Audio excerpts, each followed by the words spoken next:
तर मागच्या 2 दिवस 8 दिवसापर्यंत मागच्या शहरामध्ये थंडी वाढली. जिल्ह्यामध्ये ज्येष्ठ नागरिकांनी काय उपाय करावं?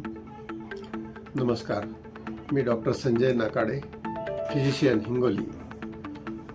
आता आपण पाहत आहोत की आजकाल थंडीचा झपाटा जास्त वाढला आहे. जास्त पावसाळा झाल्यामुळे अर्थातच जास्त थंडी पडणार ह्याचा अंदाज आपल्याला होताच. या वाढत्या थंडीमध्ये सध्या हिंगोलीमध्ये 18 डिग्री टेम्परेचर सकाळी आढळून येत आहे. कधी कधी तर त्याच्या खालीसुद्धा रात्रीतून तापमान जात आहे. तर अशा ह्या तापमानामध्ये नवजात बाळे, लहान मुले, प्रौढ, वयोवृद्ध आणि ज्येष्ठ माणसे यांनी खूप काळजी घ्यायला पाहिजे.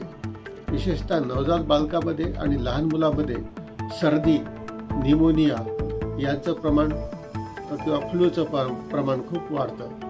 दमा असेल तर दम्याच्या अटॅकाचं प्रमाणसुद्धा वाढतं. प्रौढ माणसाची त्वचा ही कोरडी पडते आणि त्यांचे सांधेदुखीसारखे जास्त आजार होतात. आणि जर त्यांना पूर्वीचा काही आजार असेल, रक्तदाब वगैरे, तर त्याच्यावरही परिणाम व्हायला चालू होतो. ज्येष्ठ नागरिकांना तर विशेष करून लक्ष देण्याची आवश्यकता आहे, कारण ते बदलत्या वातावरणाला, टेम्परेचरला लवकरच बळी पडण्याची शक्यता असते.